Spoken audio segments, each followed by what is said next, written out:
धरती और आकाश के बीच किसी एक गांव में एक चतुर बीरबानी स्त्री रहती थी। गांव के लोगों में उसकी बड़ी इज्जत थी, लेकिन उसका घरवाला बेवकूफ था। वह उसे बिना बात बावली कहता रहता था। स्त्री हंसकर टाल देती थी। उस बीरबानी को दुनिया भर की बात और अनेक किस्से कहानी याद थे, जो उसने अपने नाना से सुने थे। हर बात का जवाब उसकी जुबान पर धरा रहता था। वो बड़ी हंसमुख और मखौलिया स्वभाव की थी। यूं तो गांव में कई महिलाएं इकट्ठी होकर सुबह सुबह पानी भरने जाती हैं, लेकिन एक दिन उसके बेटे ने खेल खेल में पानी का मटका तोड़ दिया। पानी बह गया तो उसे भरी दोपहरी में पानी भरने कुएं पर जाना पड़ा। वो पानी भरकर टोकरी सर पर रखने वाली थी कि 5 बटोही आ गए। बोले, हमें प्यास लगी है, पानी पिला दें। गांव देहात में महिला किसी अनजान व्यक्ति से बात नहीं करती, ऐसा रिवाज है। उस महिला ने कहा, देखो भाई, मैं अनजान मानस को पानी को न पाऊं, पहले न्यू बता दो, अक तुम कूण सो। एक ने जवाब दिया, बहन हम बटोही से। वो मखौलिया थी, बोली, ना भाई, तम कड़े के बटोही। बटोही तो वे होसे जो चालते चालते ही रहवें, थमें कोणी।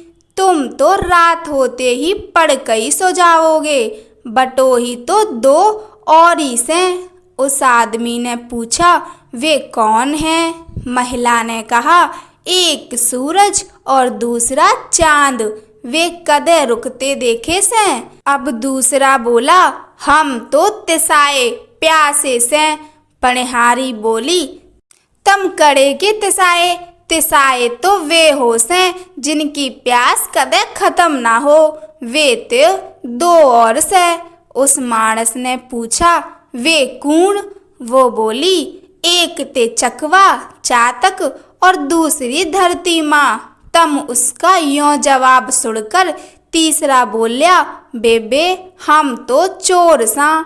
महिला बोली, ना भाई, तुम कड़े के चोर सो।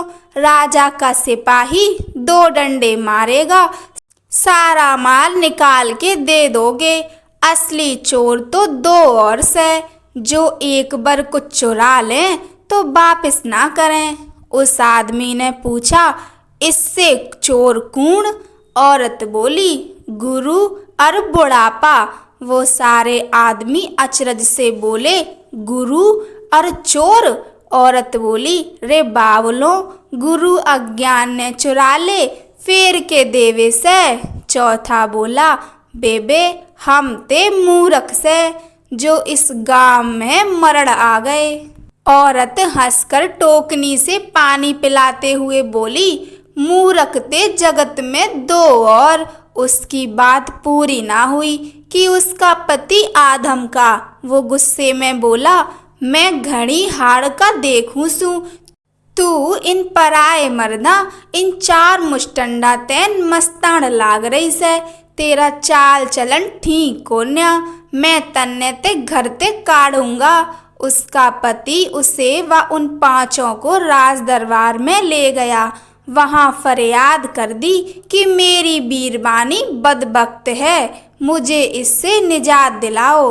राजा ने पूछा, वो कैसे? उसने कहा, महाराज, या भरी दोपहरी में कुएं पे अकेली खड़ी होकर मुस्टन्ना गैलिया गिरकावे थी।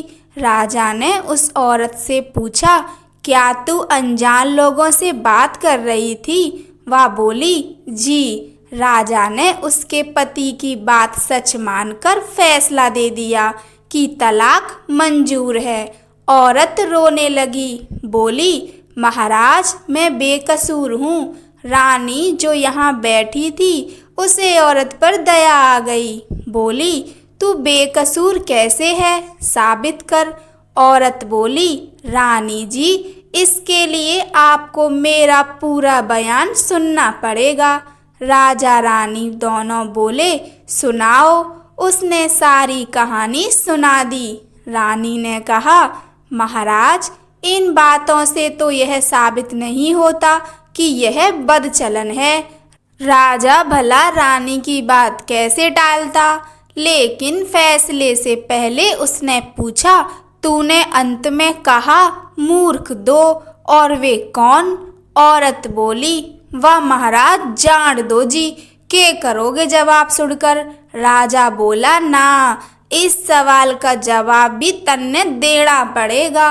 वो बोली, महाराज, अब तक आपको मेरे सारे जवाब ठीक लागे से, कहीं इसका सच्चा जवाब सुनकर मुझे सजा दे देंगे। राजा बोला, तू इतनी समझदार से, मन ने तसल्ली से, तेरा जवाब गलत नहीं हो सकता।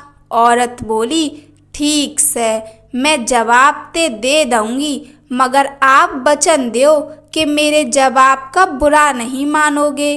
राजा बोले, मंजूर। औरत बोली, महाराज, पहला मूर्ख तो मेरा पति से, जिसने पूरी बात जाने बिना मुझ पर इल्जाम लगा दिया कि मैं मुष्टंडा गैलियां बतलाऊं थी।